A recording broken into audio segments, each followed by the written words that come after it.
Let's talk about Lions traveling down to Houston. Uh Draped up and dripped out. Shout out to my brothers in Houston. I got $25 on my dresser. I got to get paid. It's Sunday night football. And if you don't know, you're about to know right now. This is Detroit versus Houston thing on Sunday. The Houston Rockets visit the Detroit Pistons on Sunday. The Lions visit the Houston Texans later that night. So Houston Rockets will be here for the Pistons Sunday, and we'll be Detroit Lions being Houston on Sunday. So take on the Houston Texans. So yep, we got a Houston doubleheader in Detroit. I might go to the Rockets game, but I'm just trying to think. If I go to the Rockets game, I got to be up work in the morning, so I don't know how that's gonna work. Cause your boy, I definitely gonna have to squeeze me a nap up in there somehow. So I might just do the Hawks game if I do something. They play the Hawks Friday. I don't mind seeing Trey Yeasley. Some of the notable games Sunday before we get started. The schedule looking pretty weak, but Thursday is a great one. Cincinnati at Baltimore. Don't look now, but Cincinnati's only 2 games behind Baltimore. 4-5, 6-3. Crazy, right? Other notable games. You have a game probably overseas. Giants at Carolina. Pittsburgh at Washington. CBS 1 o'clock. San Francisco at Tampa Bay. San Fran coming off a bye. What else we got? Notable games. Philly and Dallas, not really. The Jets in the Arizona is a good one Sunday afternoon. Sunday night, obviously, we got the Lions and Texans at Texans. And then Monday kind of might be a little sneaky good one. Miami at the Surgeon, Los Angeles Rams. So, not a great week, especially if you play daily fantasy or whatever the situation.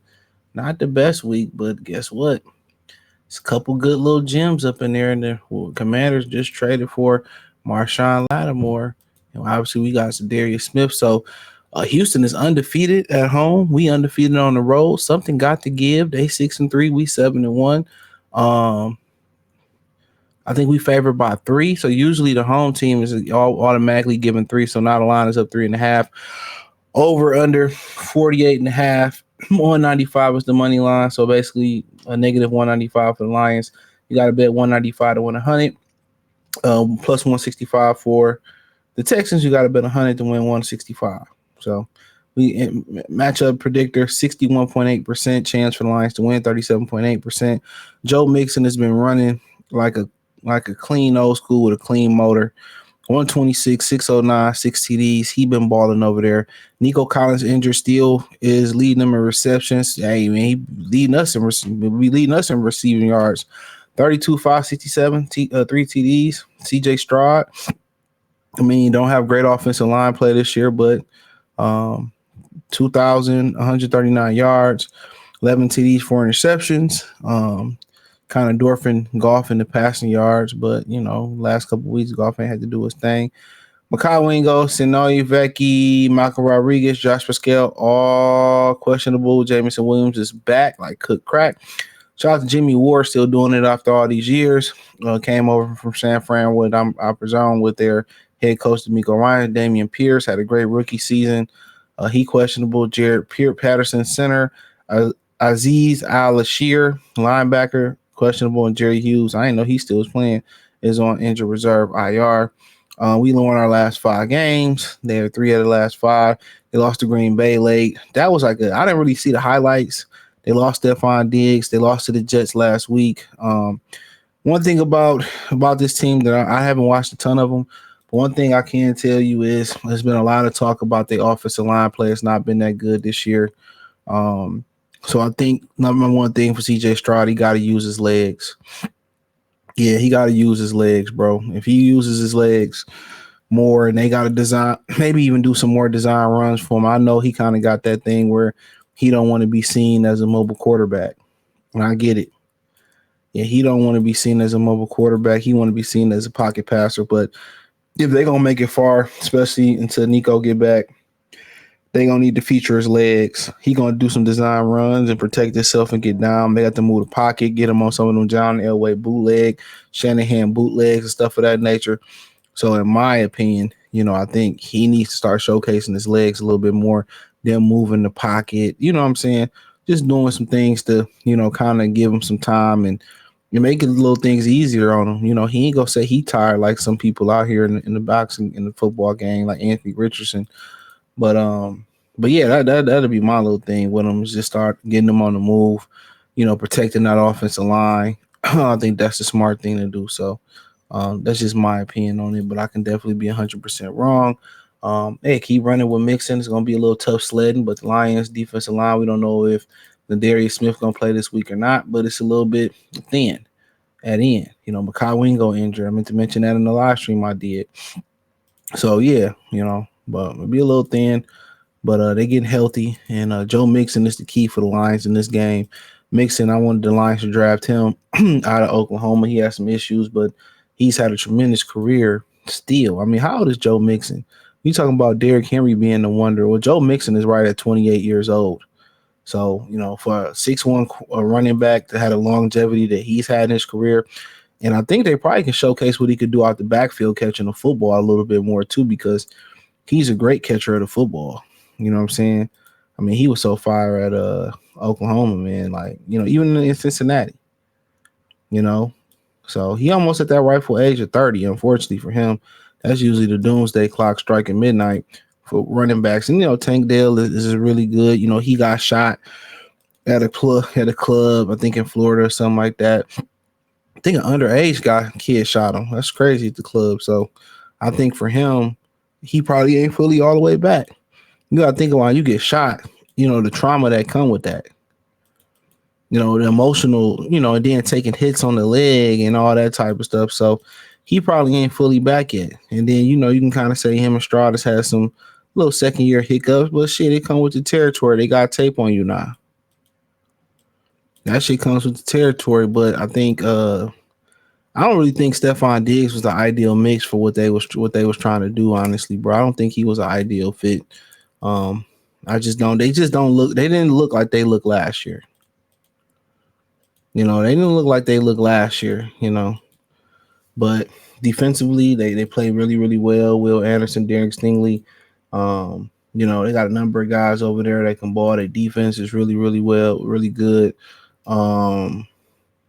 It's a tough game, regardless. You ain't gonna go to Houston and just blow Houston out on Sunday night. The city lit, the players lit. I think it'll be a competitive game, but I think the thing for Houston, I think the the thing for Houston is to get Joe Mixon going. Maybe you can't run the ball with him, but maybe throw it to him to open up the run. I think that may be a thing for him. Let me see if I can pull up. Let's see.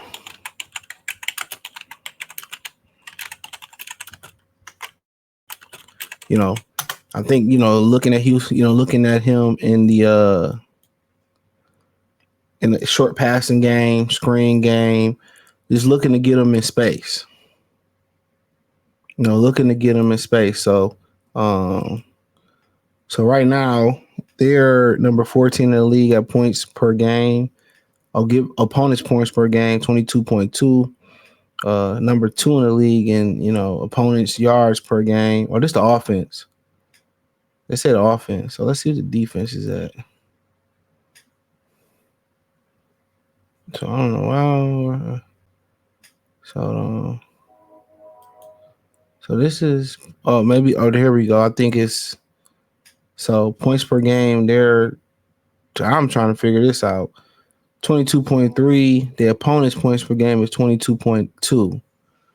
So they 14 in the league in opponents' points given up. They 17 in points per game. They get 348.1 yards a game offensively. That's 11 right there. Opponents get 281.7. That's number two. That's number 2 in the league. 281.7. Opponents points per play. I don't care about none of that. Opponents yards. Third down conversion for their opponents is they do a great job. 33% in the third. 33 in the third. So they 9. They 16th in third down conversions. 38.4. 40. Fourth down conversions, they 70% offensively. Their opponents are 75%. That's 30th in the league.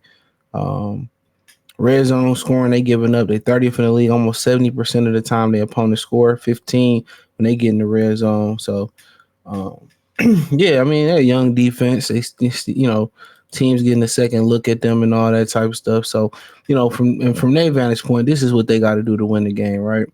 They got to find a way to make mixing effective. It's simple as that. Running the ball, short passing game, in space.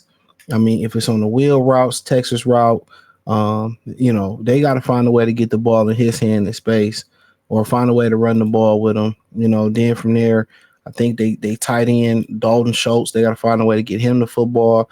Find a way to use Tank Dell, move him over the all over the formation and motion slot.